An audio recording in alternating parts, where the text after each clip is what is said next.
All right, I guess we could do it. We're gonna go with top 5 Martin Scorsese's movies. Or Patrice O'Neill used to say Martin Scorsese's. He used to say it really wrong. Martin Scorsese. I guess I want to put the disclaimer out there that I'm not putting any of his real old shit on there. Like, they were good, and I've only probably watched them once, but they're not going on my list. So if you're butthurt, you're butthurt, but deal with it. All right, starting us off, I guess, with number 5. We're going to go with The Departed. I really like The Departed, and every time I watch it, you know, every time it's on, I watch it. It's, you know, Leo's solid in it, Jack Nicholson's solid in it. I think a lot of people bitched about, like, that's not how a Boston accent sounds like people from Boston. And I thought to myself, there is no Boston accent. There's like 25 different Boston accents. And they all sound different, and they all sound like somebody in that movie. You know, every one of those accents sounds like somebody in that movie. So, yeah, I know people bitched about that. Matt Damon really impressed me in that movie. I guess I'm not a not fan of him, but if you can pull emotion, I've said this before, if you can pull emotion out of me, then you're a good actor. And, you know, I hated fucking Matt Damon's character in that movie. I fucking hated him. I wanted him to die so many different ways. And he finally got his due at the end. Which, by the way, whoever released the trailer of that movie spoiled that scene.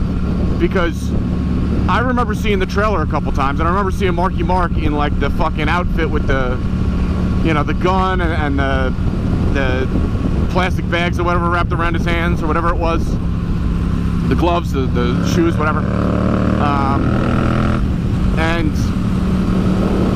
then that scene happens at the way end. So it was like, I still remembered the scene, you know, while watching. I'm like, all right, this is going to happen soon. And turns out it happened at the way end. And I knew it was going to happen. So that part was a bit spoiled for me. A little bummed about it, I guess. But anywho, solid number 5. Solid number 5. All right, number 4. I think we're going to go with The Wolf of Wall Street. Another Leo pick. Leo's hit this list twice already. It's a fun movie. It's enjoyable. It's dirty. It's raunchy. Jonah Hill's character made me laugh so hard in that movie. The way they talk about lewds in that movie is funny. Because I've talked to people that have actually, I'm not old enough to ever know what that drug was, but I've talked to people that have done them, and they were like, yeah, no, it wasn't anything special. But the way, like, they propped it up in the movie was fucking hilarious.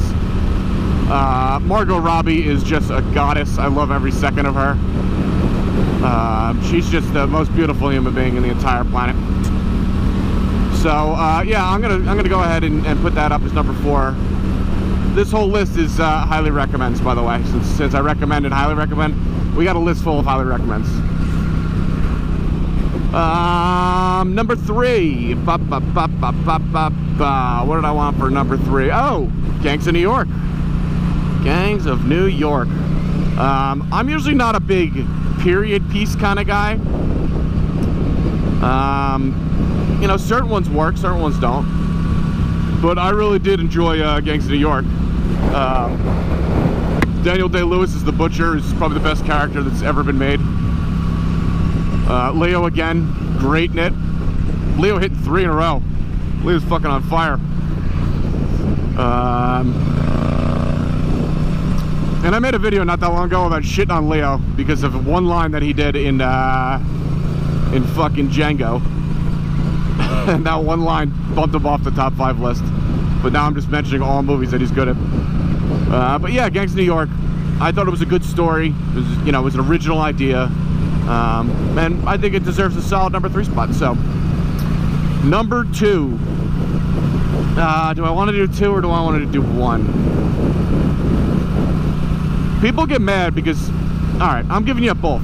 It's Casino, number 1, Goodfellas, number 2. And I guess I'm going to talk about them both together because people bitch and moan and think Goodfellas is better, and I just don't.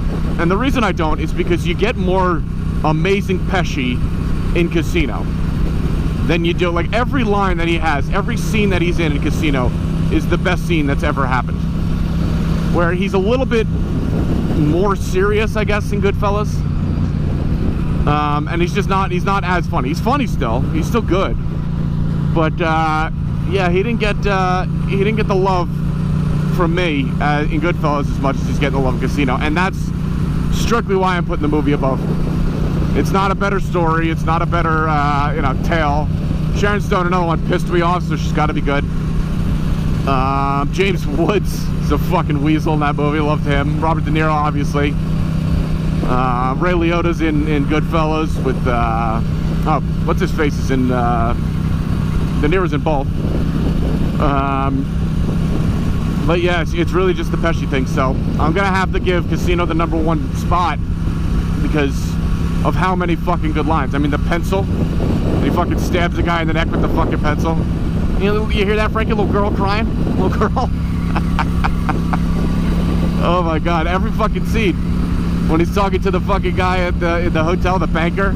He's like, if you don't give me my money, I'm gonna fucking bust your head wide open.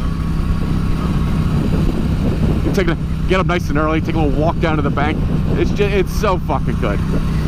So yeah, we're gonna have to go there. You put your fucking boots on the your fucking manure covered fucking boots. You call my friend a faggot? You told him to go fuck himself? Fucking hits him with the phone.